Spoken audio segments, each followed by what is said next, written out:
Good evening. It is Wednesday, October 9, 2024, and welcome to the Town of Carmel Town Board. Tonight is a public hearing followed by a work session. I call this meeting to order, and I ask if everyone would please rise and face the flag. We have Troop 1140 to lead us in the Pledge of Allegiance. Pledge allegiance to the flag of the United States of America and to the republic for which it stands, one nation, under God, indivisible, with liberty and justice for all. If everyone please remain standing for a moment of silence for all those men and women in uniform and our first responders.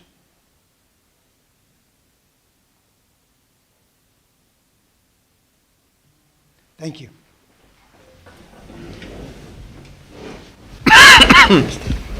If our town clerk, Alice Daly, would please do a roll call attendance. Councilman Kearns? Present. Councilwoman McDonough? Here. Councilman Lombardi? Here. Supervisor Cazzari? Here. Our first item is a public hearing on the proposed increase and improvement of facilities of Carmel Water District Number 2 Water Treatment Plant. Alice, could you read the announcement? Sure. Do you want to line out if you're reading something? I apologize. No, it's okay, I'm good. You good? Yeah. Notice of public hearing. Notice is hereby given that the Town Board of the Town of Carmel, Putnam County, New York, will meet at the Carmel Fire Department in Carmel, New York, on October 9th, 2024, at 7 o'clock p.m. prevailing time, for the purpose of conducting a public hearing upon a certain map, plan, and report, including an estimate of cost in relation to the proposed increase and improvement of the facilities of Carmel Water District Number 2 in said town, being the construction of a new water treatment plant on a parcel of land adjacent to the existing water treatment plant to be decommissioned, located on 1760 Route 6 in Carmel, New York, including land acquisition and original furnishings, equipment, machinery, apparatus, appurtenances, and incidental improvements and expenses in connection therewith, including said decommissioning, at a maximum estimated cost of $27,400,000. Said capital project has been determined to be an unlisted action pursuant to regulations of the New York State Department of Environmental Conservation, promulgated pursuant to the State Environmental Quality Review Act, SEQR. The implementation, which, as proposed, it has been determined will not result in any significant environmental impact. At said public hearing, said town board will hear all persons interested in the subject matter thereof. The town board will make every effort to assure that the public hearing is accessible to persons with disabilities. Anyone requiring special assistance and/or reasonable accommodations should contact the town clerk. Thank you. Can we get a motion to open the public hearing? So moved. Seconded by Councilman McDonough. And all in favor? Aye. So before we start the public comment, we have a presentation from Hazen and Sawyer. Kurt? Okay, my name's Kurt Matchers, and I'm with the firm Hazen and Sawyer. And we'll go through a couple of slides. Don't have a whole lot of slides to present. So the agenda, we're going to go over the current treatment system, do a little explanation about what's wrong with it, what needs to happen. Take a look at the projected future demand, because obviously if you're building something new, you really want to make sure you're building at the right size going forward. And then come up with what we looked at in terms of different technologies for the proposed upgrade. Take a look at the conceptual facility cost, and then answer any questions. So the current treatment system, the existing plant was built nearly 50 years ago. You'll see on a later slide, it's a very constrained site. So really, there was not any opportunity to construct a new plant or do any upgrades with that existing site. And consequently, we're proposing to have to obtain an additional parcel next door. The current plant capacity is 1.0 million gallons per day, which is a decent-sized plant, but still, when we get to some later slides, you'll see that's just insufficient to meet future demands. The treatment process that you currently have is diatomaceous earth. It's a very old technology. It really can't handle changing water quality as well as future regulations. So in general, the equipment itself, it's aging. You've had historically past problems with this diatomaceous earth leaving the plant and entering the distribution system. Also, because of that process, you really have to waste a lot of water. You have to backwash these filters constantly. So, and that water goes to the Carmel Sewer District. But you're paying for all that water collectively. Every gallon of water that's withdrawn from Lake Lenita, you have to pay the city of New York. So cutting down on the amount of water you're withdrawing, backwashing, and discharging to the sewage treatment plant will save money.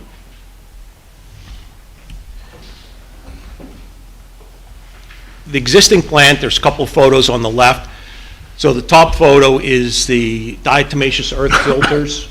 You see, barely see the earth, and there's like fingers that this diatomaceous earth attaches to. It's very similar to like a pool filter. If you have a above ground pool at your house, it's pretty much the same thing. And then these are these pumps that pump the water from the plant out into distribution. A couple of them, Rich, have gone bad over the years recently. And they're not cheap to replace, as you can well imagine. So these are the high lift pumps that get it to the distribution system and get it to the various tanks that we have throughout the system and directly give it to the consumers. Thanks, Rich. So the process, the water, there's an intake in Lake Lenita. There are a couple of pumps, pump it over to the plant where sodium hypochlorite is added, basically bleach. Then you have a DE pre-coat, so that's to mix in the diatomaceous earth so that it can pre-coat the filters. Goes through the filters, you have recirculation pumps back to the head of the plant, and it keeps recirculating the water so that it becomes cleaner, and then it discharges into a clear well, phosphoric acid is added, and then it goes out to distribution. The future demand projections. So there's two things that you want to look at for a plant. You want to look at the average daily demand, which is the chart on the left, and then we look at low end, middle end, and high end scenarios, and we space it out roughly every 10 years. So 2030, 2040, 2050. And that's what you want to make sure the raw water supply is designed for. However, a treatment plant, you really need it to design it for the maximum day because you don't want to run out of water. The storage tanks are designed for the maximum hour in the system. So with that, looking at it, again, the 2030, 40, 50, you can see how much greater a maximum day is than your average day. So for sizing this plant, we're recommending to go with a 2.15 million gallon a day firm capacity. And again, that exceeds the existing plant, which is only a 1.0. The upgrade, so the existing plant site is in that smaller blue rectangle, and you can see the existing building takes up most of the site. In addition, and you can not really see it from here, but there's an electric generator, transformer, storage facility, and a bunch of other stuff. This is where the electrical panel is in here. It's quite large. There's some storage facilities over here and another one over here. So this is the actual building that has the treatment facilities and the treatment system in it. Everything else is ancillary to help support that building. So we're proposing to acquire the parcel in orange outline there. It's relatively close, as you can see, to the existing plant, so that allows us to make short connections from the existing plant over for the raw water supply, and then back from the new plant to tie into the existing finished water distribution system. The treatment technologies that we looked at and we evaluated them on size, cost, operations and maintenance, treatment flexibility, energy usage and chemical usage, and residual handling. And we looked at the diatomaceous earth, which is what you have, and really that came out to be mostly negatives. Only one positive is the size and the cost of it. Direct rapid gravity filtration. Again, mixture of pluses and minuses. Certainly a viable technology. Conventional sedimentation with rapid rate gravity filtration. mostly neutral, ends up with a -1 overall score. Inclined plate settling with rapid gravity filtration. Again, pretty neutral, -1 score. Dissolved air flotation with rapid rate gravity filtration. A couple of neutrals, but 3 positives, that being the O&M, pretty easy to operate and maintain those kinds of plants. Treatment flexibility, particularly important when you have a lake source where you have turnover in the lake a couple times a year, and the water quality rapidly changes in a few days. So you really need to have a plant that can adapt to that. And then, as we mentioned before, residuals handling is important because, again, right now you're wasting about 12% of the water you take out of Lake Lenita and sending it to the sewage treatment plant. So with this, the solids, and you'll see on the next slide, are floated, so it's a much higher solids concentration that you end up sending to the treatment plant. So you end up wasting a lot less water. Direct membrane filtration, mostly neutral. The one big negative on that is the energy and chemical usage. And then also you can have pretreatment with that. And that allows you to increase and have some flexibility for treatment in case you do have the lake turnover. But overall, the DAF was the highest ranked, and that's what's recommended. So what that treatment process would look like, the raw water would come in, go through a rapid mix tank. It would flocculate, go through the dissolved air flotation, where basically fine air bubbles are injected in the bottom of the tank, and it causes the solids to float to the top. And then those floated solids would go to the treatment plant. It would be followed by filtration, and then contact time, disinfection, and then out to distribution. And then the gray lines at the bottom would be this recycle line, which would come back and allow us to recycle the backwash water back to the head of the plant.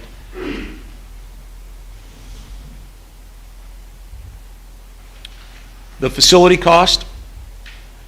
So from the facility plan report, we estimated a low range and a high range. This facility plan report was done in 2020. Since then, obviously, there's been inflation and increases.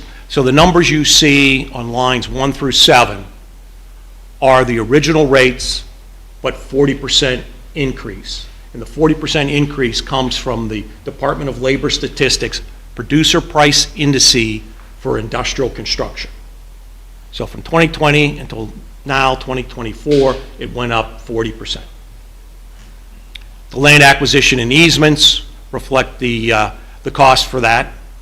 And then the engineering, design, and construction oversight, again, that cost went up as well because of the intervening time. And then we have the legal and bonding.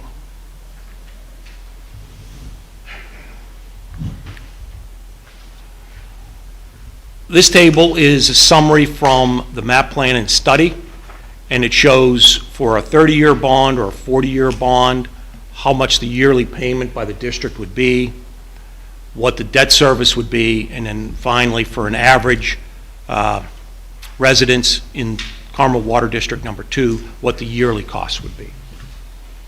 So, Rich, did you have anything to add on that, or Mary Ann? No, I did. Okay. So with that, that's the end of my presentation. Everyone shield your eyes, the lights are fairly bright.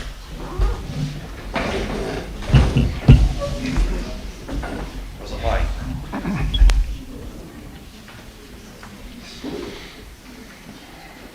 Kevin, just Mr. Butler?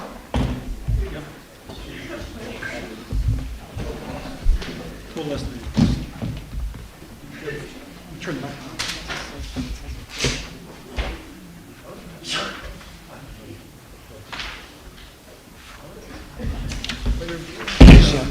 He's busy on the kids' table. No, him, not you. Mr. Butler, public comment?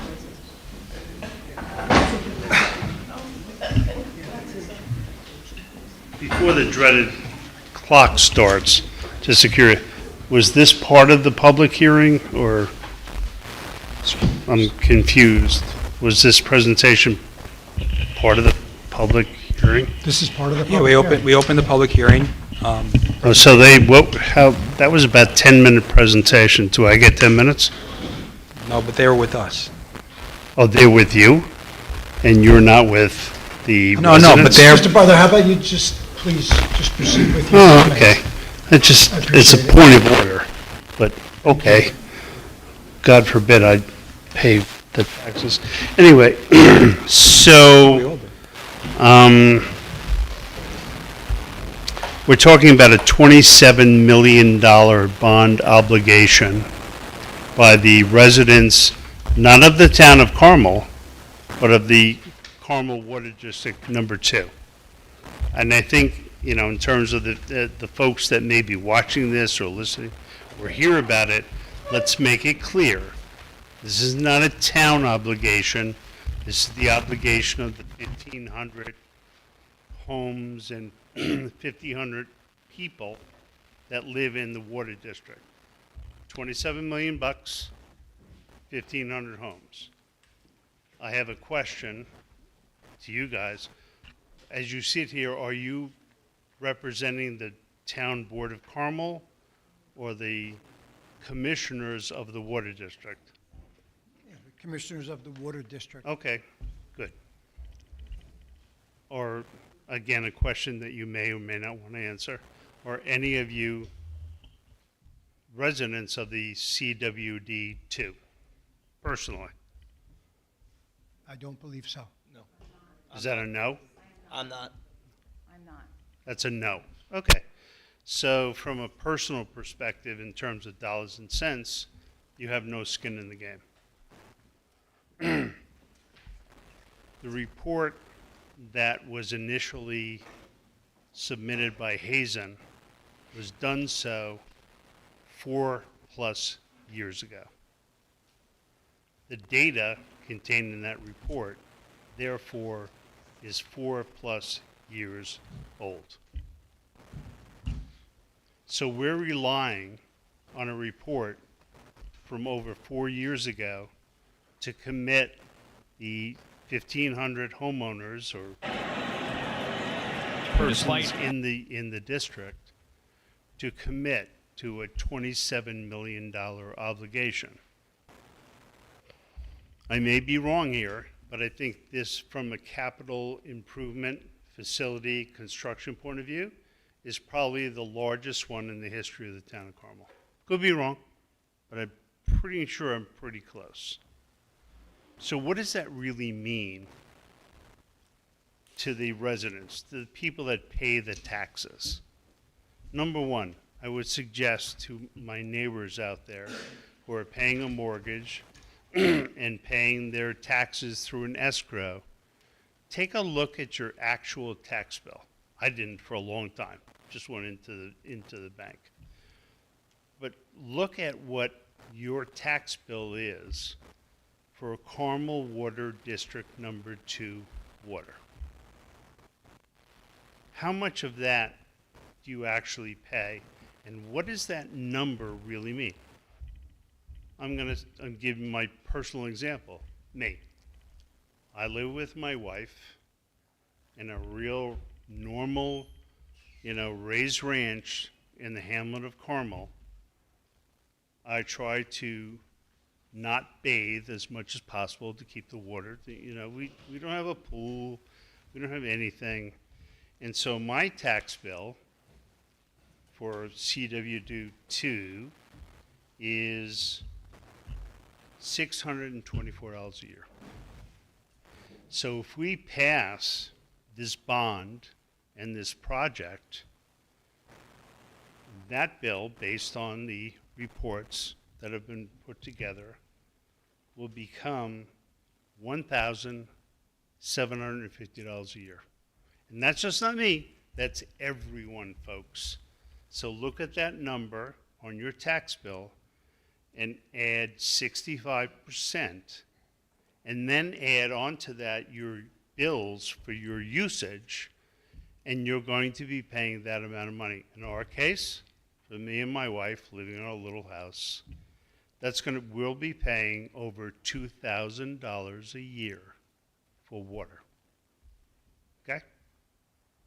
So when we're looking at this overall issue, in terms of committing to $27 million to build this water treatment plant, let's look at it from the perspective of, hey, someone's coming to you and saying, I want 27 million bucks from you to add on a garage on your house.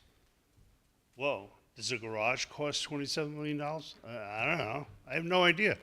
But what I do know is when this much money for this kind of project is on the table, what you do at the very least, is you get a peer review. You get an outside firm, engineering firm that does this for a living, to come in, we'll pay them, to assess the entire matter based on data from 4 years ago. The world was a different place 4 years ago, but to come in, assess the position as to, number one, is it necessary? Is the design appropriate? Is the cost appropriate and necessary? And then you pay that third party to come in and give you that assessment. $27 million loan that's going to 1,500 households deserves a peer review. And Councilman Kearns, you're a financial guy, you're a project guy, you know what I'm saying is correct. I want to answer to. But I would suggest and hope and recommend that you speak to your board members and suggest that's an appropriate way to go. And finally, this matter was put on the table 4 years ago. Yeah? 4 years ago, the cost of borrowing money, bonds, to pay for projects like this was zero. What the heck has been going on for the past 4 years where the cost of borrowing that money has increased the cost to this project? In 2020, the estimated cost was $16 to $19 million. Today, it's $22 to $27 million. The cost of that money has increased exponentially. What the heck has been going on for 4 years? Thanks a million. Thank you for coming, sir.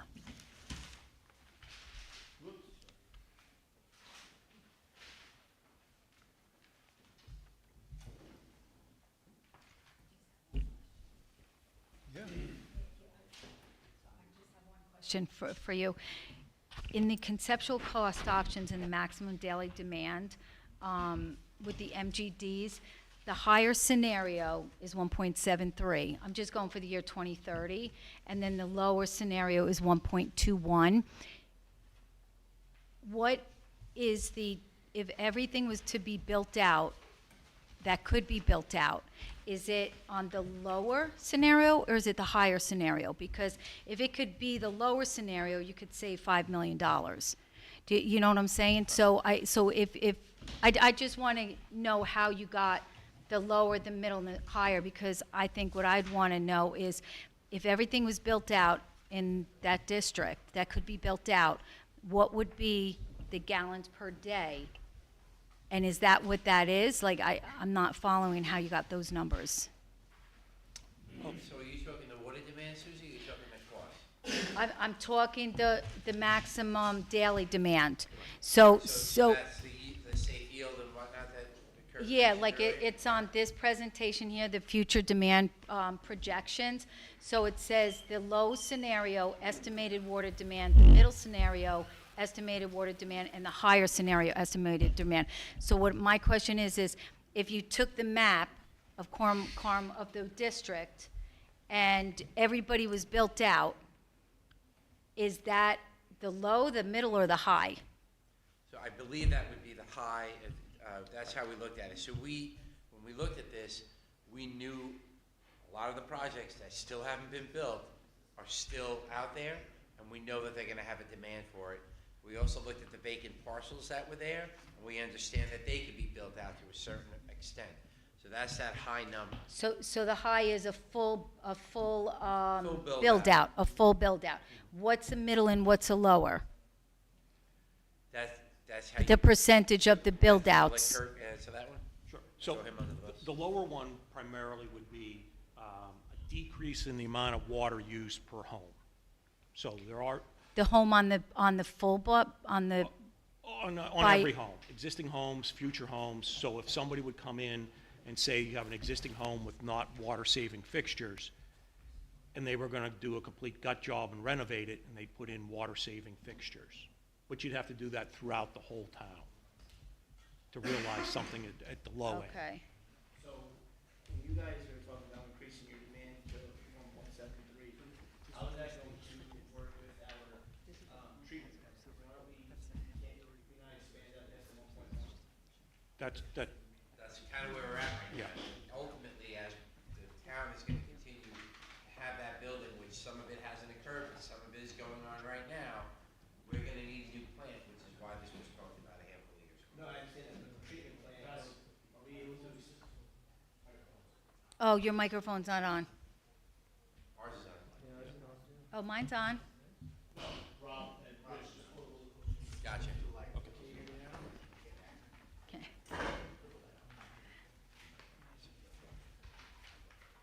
So the plan is to expand treatment plants? Yes. Yeah, and that's why we are looking at that other parcel, so that we have an area to put the new planting, because that small parcel that we have is not sufficient for, like, we couldn't build it there and have it continually in operation. So when this goes on in the future, the current plant will be in operation. Obviously, we have to provide water to everybody. The new plant will be built and then put online, and we will use that other piece of property. We're still gonna use that wet well. We're still gonna use how the pumps get the water to the plant, and that's how we're gonna use it, so that it'll still be interconnected, but it'll be, using the bigger parcel. In this 27 million is projected to also, that's including increasing the treatment plant? That's the entire thing, yeah. All right, thank you.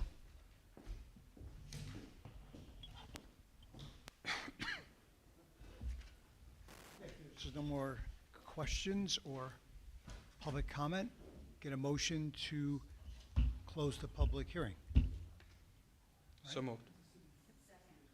Second by McDonough. Do we need a roll call for that? No, right? All in favor? Aye. Aye. Unanimous. So, resolution number 1 for the public hearing is public interest order in the matter of the increase and improvement of facilities of Carmel Water District Number 2 in the town of Carmel, Putnam County, New York. Councilman Lombardi, could you read that one? Sure. Whereas the Town Board of the Town of Carmel, Putnam County, New York, has duly caused to be prepared a map, plan, and report, including an estimate of cost pursuant to Section 202B of Town Law, relating to proposed increase and improvements of the facilities of Carmel Water District Number 2 in the town of Carmel, Putnam County, New York, consisting of the construction of a new water treatment plant on a parcel of land adjacent to the existing water treatment plant to be decommissioned located at 1760 Route 6, Carmel, New York, including land acquisition and original furnishings, equipment, machineries, apparatus, apprentices, and incidental improvements and expenses in connection therewith at a maximum estimated cost of $27,400,000. And whereas at a meeting of said town board duly caused to be held on September 4, 2024, an order was duly adopted by it and entered into the minutes specifying the specific town board would meet to consider the increase in improvements of facilities of Carmel Water District Number 2 in said town at a maximum estimated cost of $27,400,000 to be to be heard in person, all persons interested in the subject thereto concerning the same at Carmel Fire Department, Carmel, New York, in said town on October 9, 2024, at 7 p.m. prevailing time, And whereas said order duly certified by the town clerk was published and posted as required by law, and whereas a public hearing was duly held at the time and place set forth to be noticed, at which all persons desiring to be heard were heard, now therefore be resolved that number one, ordered by the Town Board of the Town of Carmel, Putnam County, New York, as follows. Section 1, upon the evidence given at the aforesaid public hearing, it is hereby found and determined that this is a public interest to make the increase and improvement of the facility of Carmel Water District Number 2 in the town of Carmel, Putnam County, New York, consisting of the construction of a new water treatment plant on a parcel of land adjacent to the existing treatment plant to be decommissioned at 1760 Route 6 in Carmel, New York, including land acquisition and original furnishings, equipment, machinery, apparatuses, appurtenances, and incidental improvements and expenses in connection therewith at a maximum estimated cost of $27,400,000. Section 2, this order shall take effect immediately. I offer this resolution as read. Can we get a roll call on that? Councilman Kearns? Yes. Councilwoman McDonough? Yes. Councilman Lombardi? Aye. Supervisor Cazzari? Yes. Resolution number 2 is authorizing the issuance of 24,200 and, No, 7.4. no, 24,224 million. 24,250,000. No, but the 3 million, It's 27. tell them at the 3 million. You already borrowed that. I'm just, that's what. The additional is the 24. Yeah, I know we changed it. Greg said that that's wrong now. So,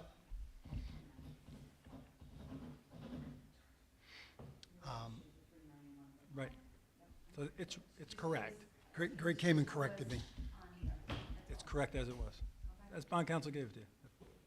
So, authorizing issuance of $24,250,000 bonds of the town of Carmel, Putnam County, New York, to pay a portion of the cost of the increase and improvements of the facilities of the Carmel Water District Number 2 in the town of Carmel, Putnam County, New York, whereas pursuant to the provisions heretofore duly and taken in accordance with provisions of Section 202B of the town law, and more particularly an order date or dated and date thereof, said town board has determined it to be in the public interest to increase and improve the facilities of Carmel Water District Number 2 in the town of Carmel, Putnam County, New York, at a maximum estimated cost of $27,400,000.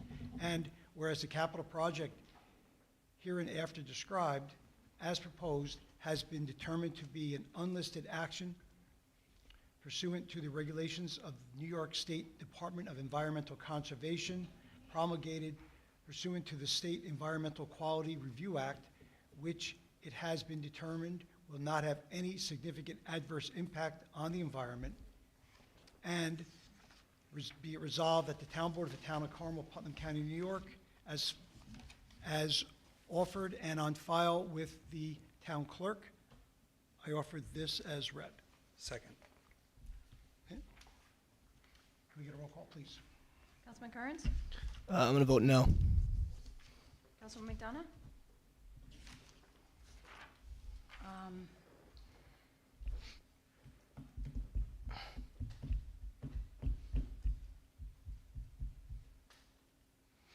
Yes. Councilman Lombardi? Yes. Supervisor Cazzari? Yes. So that doesn't pass. Oh, 'cause you need, Supermajority for the bar.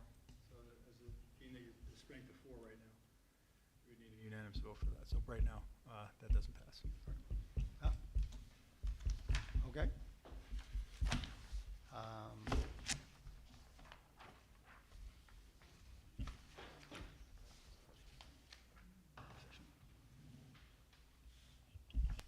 So we already closed the public hearing, so now, we need to close the public hearing again? No. The voting part. Vote, yeah, so a motion to close the voting part of the public hearing. So moved. Is there a second? Second. And all in favor? Aye. Aye. Thank you, Alice. Thank you. Have a good night. Thanks, Alice.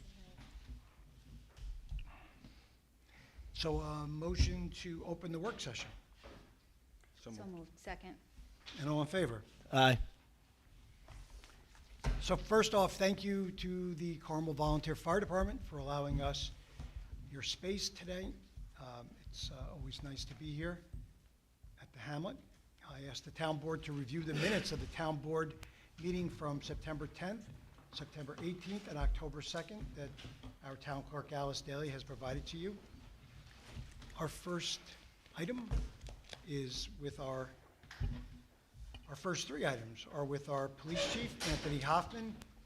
First up is consider request to purchase ammunition for 2025 and 2024. Thank you, Mr. Supervisor, members of the board. Good night, girls. Thank you for coming. See you next week. Thanks to the Girl Scouts for being here as well. Troop 1140. Yes. As you mentioned, I have three items before the board tonight, the first being the department's 2025 ammunition purchase. As the board is aware, we submitted our 2025 budget request, and that included an amount of $20,000 earmarked for the purchase of ammunition. It's a perishable item that we constantly use. We use every year.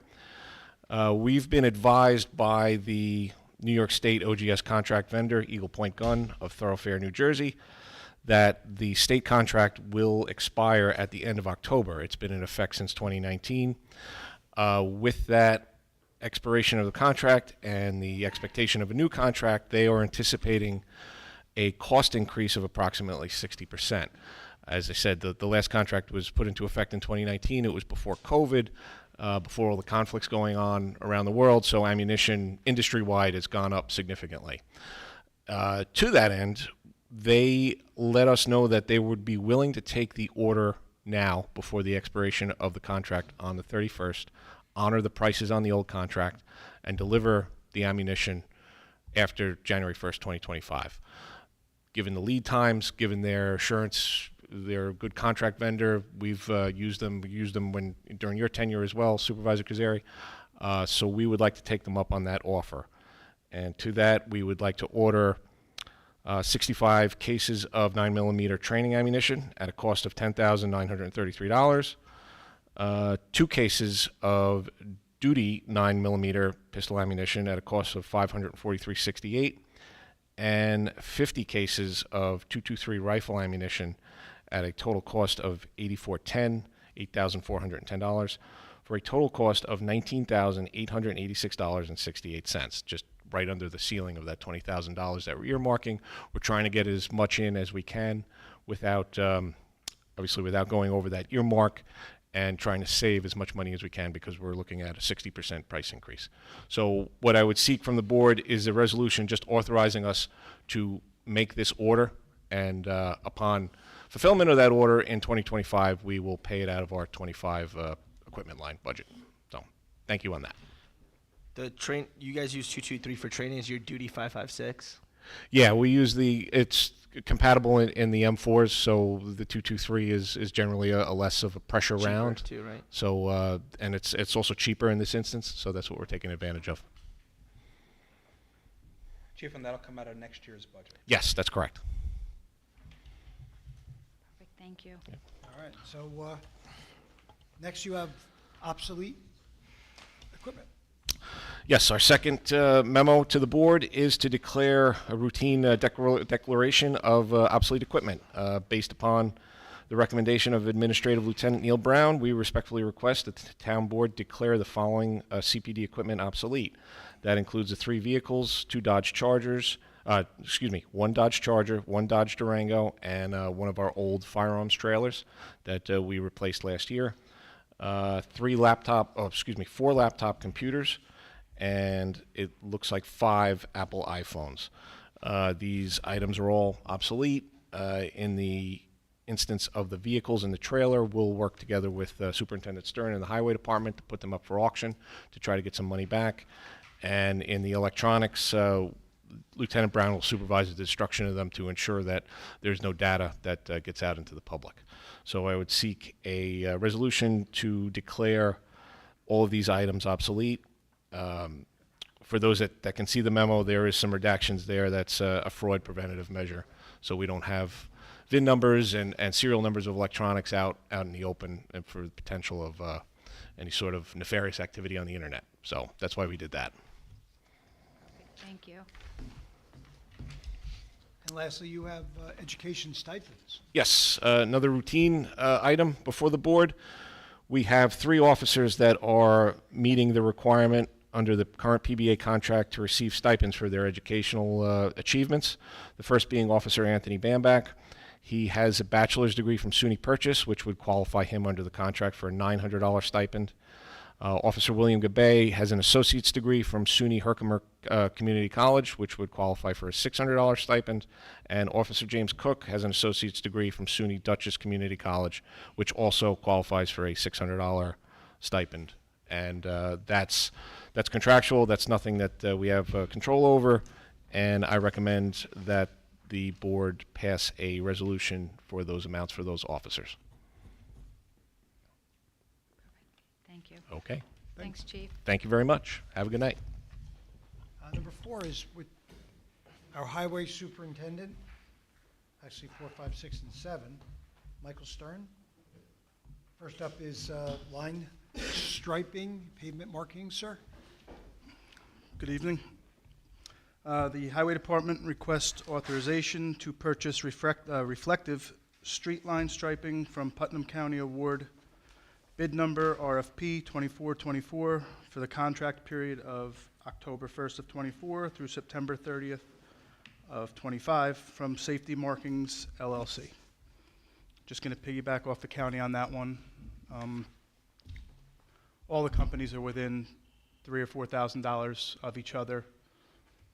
And I said from last year, or 2 years ago, where it used to be half the price, so we can only do it once a year right now. And we're going to look into alternatives going forward with the epoxy, which the county's doing right now. So, any questions on that? Nope, thanks, Mike.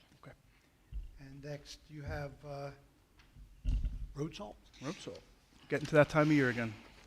I am requesting authorization to purchase road salt from the New York State OGS Group 1800 Award 23358, contract period of September of 24 through August of 25 from Cargill Incorporated at a contracted rate of $79.88 a ton, plus or minus with the fuel adjustment. Perfect, thank you. You're welcome. And if there's no questions, then you got to put out your annual bills for, you got to put your bids out for your Our annual sand. fall bids, yes. I am requesting that the following items be advertised for bid: sand, guide rail, and winter mix. I know, fun stuff. How's the back truck going? Excellent. Excellent. We just finished up today with the initial stuff from the state. That's awesome. So that is a now completed project, and it worked amazing. It's going to be a huge asset to the town. It really will. That's awesome. Very safe now, and we can, instead of digging around certain things, we have a hydro excavator, and it was kudos to everyone involved with it because it was really beneficial for us going forward. It's awesome. Thanks for asking. comp leave. Yes, sir. Attached is the letter from employee 2659 requesting extension of comp leave in order to continue medical treatment from a work-related injury which occurred in April of 24. This employee has been in contact with me on a regular basis. I am supporting the request for the 3-month extension covering from October of 24 to January 23rd of 25. Thanks for coming. Thanks for having Thanks, me. Mike. Real quick, just per the direction of the town board, the stop signs from Wixon Pond and Bucks Hollow are going to be placed tomorrow. So if anyone is listening, I'll put up a Facebook post when they're up just to be advised of new stop signs going in, but those will be going in tomorrow. And thoughts to everyone in Florida right now with what's going on down there. Yeah. We all have important issues, but these people have real important issues right now. So thoughts to them. Thank you guys for all the support. I'll see you next week. Thanks, Mike. All right.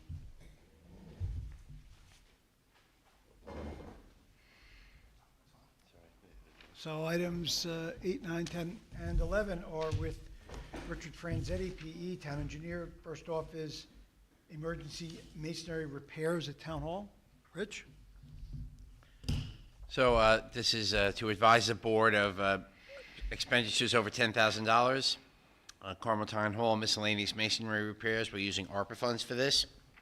As we had discussed prior, quotes were received from Joe Harmon for masonry work. Total cost was $13,400, broken down as $3,200 for wheelchair access in front of the 9/11 Memorial, $3,800 for raised sidewalk in front of PD, and $6,400 for a raised sidewalk slab also in front of PD, one on the left, one on the right-hand side. All three areas pose a tripping hazard and were deemed as an emergency, as this is a health and safety issue and needed an authorizing resolution.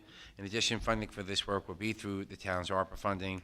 There are quotes along with the signed ARPA addendum as part of the backup for this. Perfect, thanks, Rich. Weston Sampson's a good firm. I'm sorry, They're a good firm, Weston Sampson. they did good work. So number 9 is Lake Cassie and Tea Kettle Dam design and construction. So as the board is aware, the engineering department has solicited proposals from qualified engineering consultants to prepare bid documents and specs for the construction and admin of the Lake Cassie, Upper Tea Kettle, and Tea Kettle Dam rehabs. The board authorized Weston and Sampson to perform this work. They have completed, Weston and Sampson has completed evaluation of the 3 dams, and they provided their findings in an engineering evaluation, alternatives analysis for each of the dams, not dams. Copies of the findings are on file in the engineering office. The evaluation identified rehabilitation requirements needed to meet New York State DEC dam safety criteria. These include, but are not limited to, regrading upstream and downstream slopes, upgrades to the outlet structures providing access to the control dams, etc. Additional details are provided in the proposals attached to the backup for your memos. Weston and Sampson, at the request of the engineering department, was asked to provide these proposals and to move forward with the next steps. Their scope includes preparation of those design drawings and specs and bidding services and the administration for the dam rehabilitation. There's a table provided for you for all of that. The work will be funded using coronavirus state and fiscal recovery funds in $500,000. The total amount that they have was $981. It was $349,200 for Lake Cassie, $312,600 for Upper Tea Kettle, and $319,220 for Lower Tea Kettle, for a total of $981,20. We're using about $500,000 in Corona or ARPA funds, and Weston and Sampson will amend their contract to include the ARPA funds addendum. They will sign that as we move forward once this is approved. So I recommend that we have Weston and Sampson continue on with this work, and let's get those dams up to snuff. So what changed? It was $1 million each. So how did they, No, this is for the design. We have to still put that out to bid, and there's probably going to be about $1 million each to do the rehab. so This is just to get you to get the rehab. to kind of like what the gentleman was saying in the other meeting about they're going to pay $27 million for, it's really over 2,000 homes. This is like 40 homes having to pay $2 million, Right. and they don't have a choice, just like the Because people- it's state regulations, the DE. just like the people at the Water 2 aren't going to have a choice because they need a water.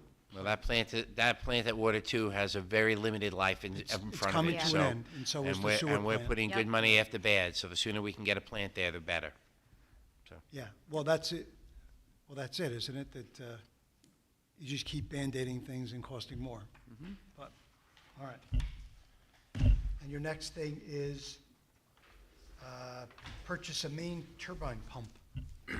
B&J, the operators of Carmel Water District 8, advised the engineering department they have responded to multiple pump and motor failures from a worn shaft and pump end, motor tripping, overload protection, and heavy vibration at the 25 horsepower main turbine pump. B&J indicated that the unit needs to be replaced and will arrange to install the spare pump to replace the failing pump. The department considers the need for a spare pump, the spare main turbine pump, an emergency situation warranting immediate purchase. We've authorized B&J to make that purchase, and they provided a quote in the amount of $35,516 for that new pump. The life expectancy is about 10 years. That particular cost for the pump gets distributed over water districts 1, 8, 10, and 13 at the cost allocated as listed in the memorandum provided. There are sufficient funds for this work to be performed. Is this the one that was submerged?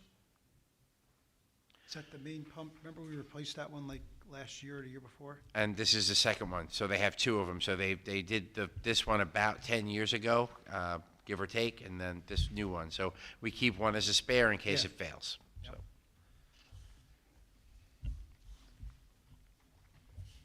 Then your last item is transfer payment invoice East of Hudson. This is complicated, so. And it's not complicated, it's just somebody else reaching into our pockets. As the board is aware, the town of Carmel is a member of the East of Hudson Watershed Corporation. The East of Hudson Watershed Corporation is made up of 19 municipalities in Dutchess, Putnam, and Westchester, and was established as a regional stormwater entity in response to heightened phosphorus removal requirements under the New York State DEC stormwater regulations. The East of Hudson Watershed Corporation administers, coordinates, and installs all the regional stormwater retrofits, which, with funding made available by the New York City DEP, Westchester County, and Putnam County. Through the East of Hudson Watershed Corporation, the member municipalities are collectively achieving compliance with the SRP requirements through bubble compliance, regardless of the physical location of retrofits. As identified in the attached from the East of Hudson Watershed Corporation general permit for the MS4 permit requires that municipalities in the East of Hudson submit to New York State DEC a stormwater retrofit plan for years 11 through 15, and as such, the East of Hudson Watershed Executive Committee recommended municipalities continue to work together to use the East of Hudson to develop a single plan for the next 5 years to be submitted to the New York State DEC. Unfortunately, funding held by the Watershed Corporation cannot be used to develop this retrofit plan for the next 5 years. The East of Hudson, to prepare the stormwater work plan, each municipality would need to provide funding, and based on past methodology of allocations agreed by the East of Hudson and member municipalities, there's a table they provided which provides the contribution from each municipality. In our case, it works out to $9,373.19. There are insufficient funds in our town board consulting line. Funds will need to be transferred from the contingent line to cover this, as well as the end of year East of Hudson invoice, which will probably come around February of next year. Every year in February, I come to you asking for about $25,000 or $34,000 to pay for the maintenance of the retrofits here in town. So that's what I got.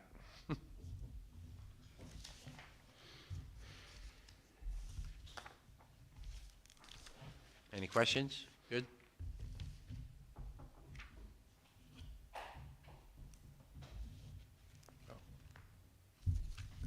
Okay. Yes, no? No, it's, why does Carmel, again, I think I ask this all the time, why do we have to reduce the most? We have the largest impervious area. It's based on impervious areas, so like in North Salem doesn't have as much as we do here. That's the driver. Okay, So all that development over the years has caused us to have more impervious, and that increases the stormwater runoff and therefore the phosphorus loading to the reservoirs. perfect, thank you, Rich. I'd like you to prove that now, though. You want me to prove that? I can't do that for you. I want you to prove that that is the phosphorus loading. Or have the city show me that that's true. That is something we have to have a discussion with the city with, yes. Yes, Yeah. I don't believe it. What? I don't Just know. like the lead and the Yeah. PFOA and the dams and everything It's else. just one thing after. Good night, Thank you, Rich. everyone. Thanks, Rich. I spoke to the guys that were doing the lead test, they haven't found a single. Not one, I know. not one, Yeah, Not a single lead Yeah.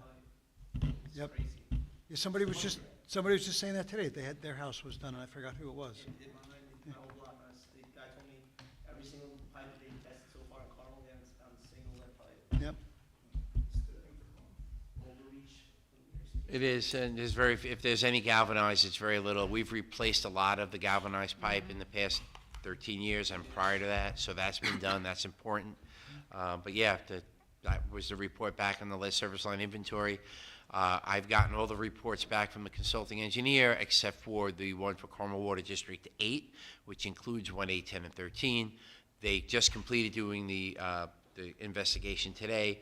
Everything's been submitted to the state.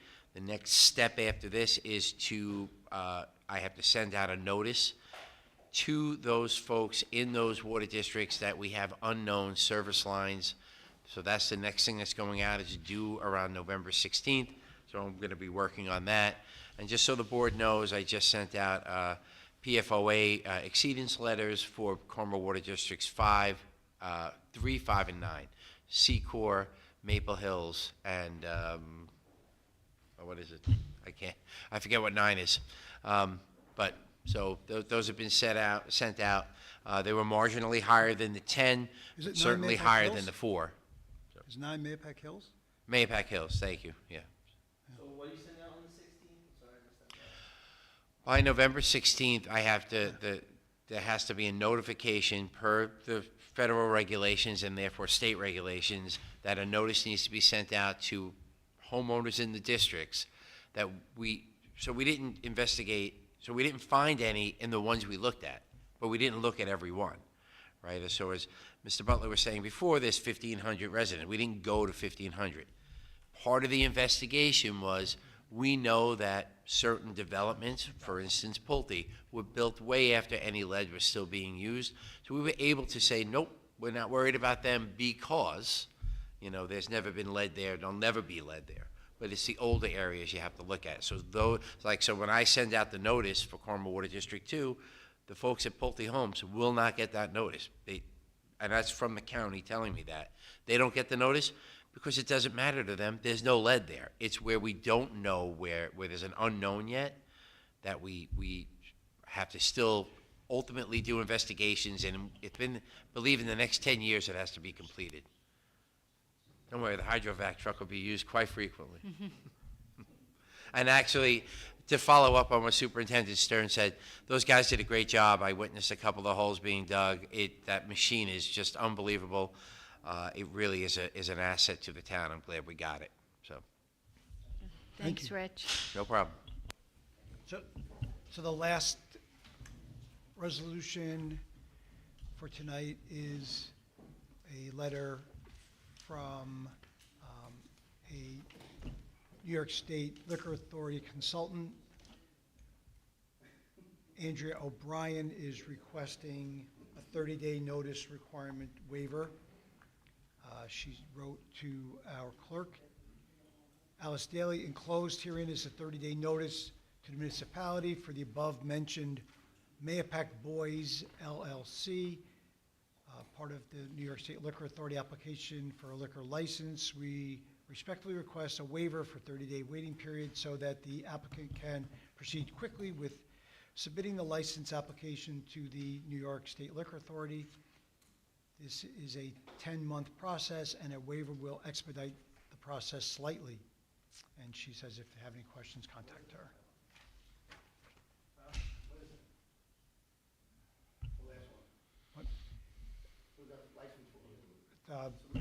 So liquor license for, hang on, for 156 East Lake Boulevard. 156 East Lake, next to VFW, I would imagine. Yep, the one right next to, it's on East, yeah. So Oops. Let's go see. I would look for a motion to close the meeting and not go back to exec, but if anybody wants to go to exec, say yes, I and mean, we will. it's during budget season, we have to go back to executive session. Yeah, I thought we weren't going to do it because we thought we were going late, but, okay, Yeah, so no, does I'd somebody like wanna to make do, a because I'm not motion going to be here next to week. go back and do budget and personnel. Yeah.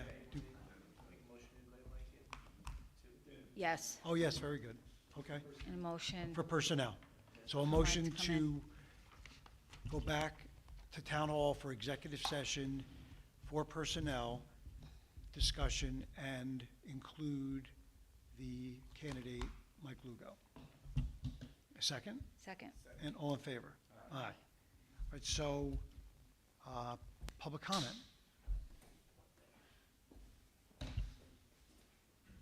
Frank Ciano, longtime member, Mayapack. I came here tonight to ask a lot of questions, and I got a lot of answers before the meeting even went on. So I'm kind of proud of you a little bit tonight. Definitely you, Mike, for speaking a little bit and asking a lot more questions and answering a lot more questions. I like that about you. You should do that all the time. Susie, great. Rob, I hope you're still working on the Veterans Park thing. That's all I ask from you guys. And you answered my question before I came up, and so did you, Mike Stern, in the highway. I appreciate it, guys. Thank you for coming to Carmel. Anybody else?